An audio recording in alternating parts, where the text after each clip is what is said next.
I have now driven the stretch of the M5 between Exeter and Bristol over 21 times. But although I have all the reports and all the witnesses, and have cross-referenced them within a millimetre using my Ordnance Survey maps, I simply cannot find the location. You'd think there would be marks to serve as some evidence. It's somewhere between the turn-off for Sanford and the welcome brake services. But although I can always see it in my rear-view mirror, I have as yet been unable to pull ashore.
There must be a hole in the bottom of the boat.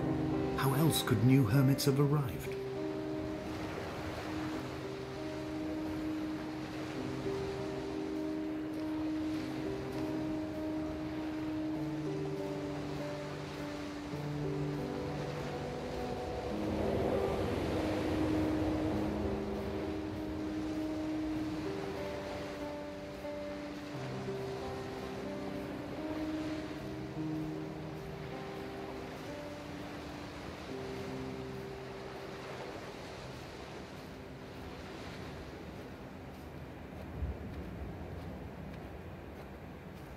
I had kidney stones and you visited me in the hospital. After the operation, when I was still half submerged in anesthetic, your outline and your speech both blurred. Now my stones have grown into an island and made their escape, and you have been rendered opaque by the car of a drunk.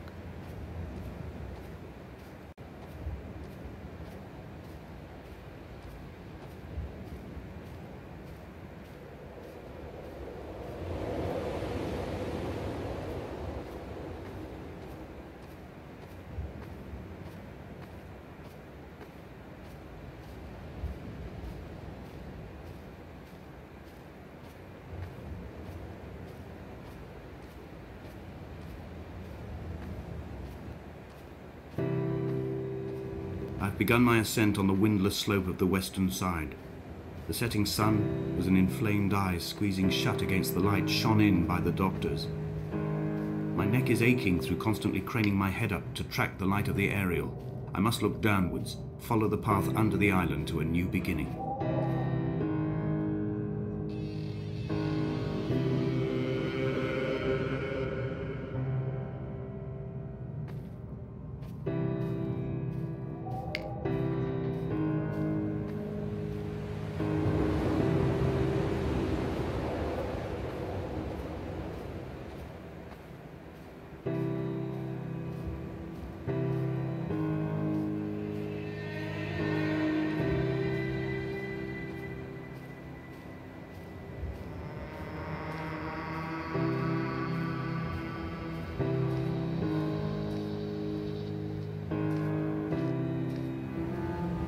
The Bothy was constructed originally in the early 1700s. By then, shepherding had formalized into a career. The first habitual shepherd was a man called Jacobsen, from a lineage of migratory Scandinavians. He was not considered a man of breeding by the mainlanders. He came here every summer whilst building the bothy, hoping eventually that becoming a man of property would secure him a wife and a lineage. Donnelly records that it did not work. He caught some disease from his malcontented goats and died 2 years after completing it. There was no one to carve white lines into the cliff for him either.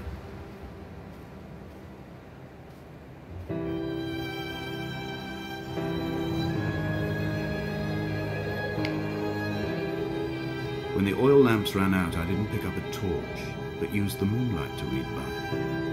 When I've pulled the last shreds of sense from it, I will throw Donnelly's book from the cliffs, and perhaps myself with it. Maybe it will wash back up through the caves and erupt from the spring when the rain comes, making its return to the hermit's cave. Perhaps it will be back on the table when I wake. I think I may have thrown it into the sea several times before.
What to make of Donnelly, the laudanum and the syphilis?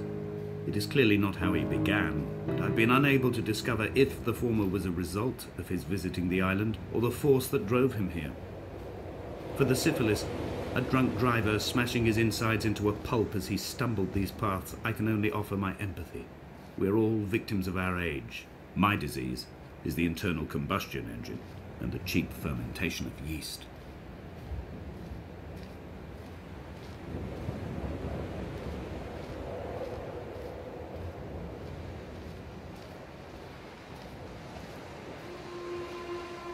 They found Jakobsen in early spring. The thaw had only just come.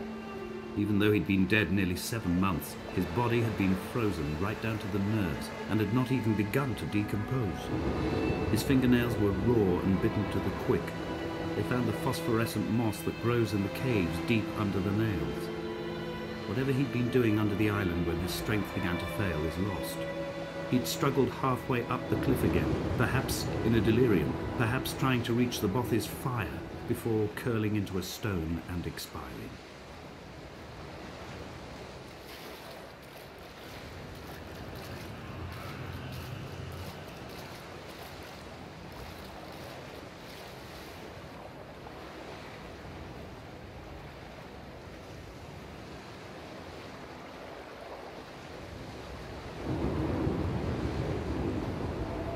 Climbing down to the caves, I slipped and fell and have injured my leg.